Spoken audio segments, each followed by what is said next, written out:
পথশ্রীতে ৯,০০০ কিলোমিটারের বেশি রাস্তা উদ্বোধন। পথশ্রীতে গ্রামীণ রাস্তার উদ্বোধন, জেলা শাসকদের প্রস্তুতি নেওয়ার নির্দেশ। আর বিস্তারিত জানবো ঠিক কি নির্দেশ দেওয়া হয়েছে আরো জানাবে সোমরাজ বন্দ্যোপাধ্যায় রয়েছে আমার সঙ্গে।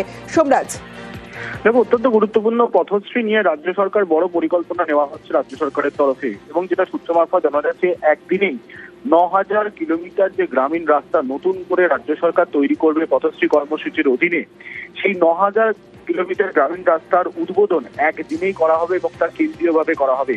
রাজ্যের মুখ্য সচিব মনোজ পান দাস বিভিন্ন জেলা শাসকদের সঙ্গে বৈঠক করেন। সেই বৈঠকেই জেলা শাসকদের প্রস্তুতি নেওয়ার নির্দেশ দেওয়া হয়েছে এবং ওই দিন যে এলাকাগুলিতে নয়া রাস্তার উদ্বোধন হবে সেখানে ব্লকে ব্লকে যাতে জনপ্রতিনিধিরা উপস্থিত থাকেন সেটাও নিশ্চিত করতে হবে বলেও জেলা শাসকদের প্রস্তুতি নিতে বলা হয়েছে।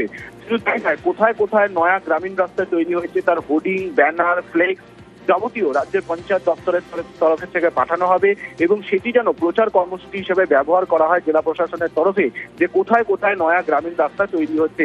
এছাড়াও রাজ্যের মুখ্য সচিব নির্দেশ দিয়েছেন যে নয়া রাস্তাগুলি তৈরি করা হবে, অর্থাৎ গ্রামীণ রাস্তাগুলি, সেখানে কত কিলোমিটার রাস্তা তৈরি হচ্ছে, এর জন্য কত টাকা খরচ হচ্ছে, কত সময়ের মধ্যে রাস্তা তৈরি হচ্ছে, তার জন্য রাস্তা যেখানে শুরু হবে এবং রাস্তা যেখানে শেষ হবে দুটি জায়গাতেই বোর্ড লাগিয়ে জানিয়ে দিতে হবে যাতে গোটা বিষয়টিতে স্বচ্ছতা বজায় থাকে।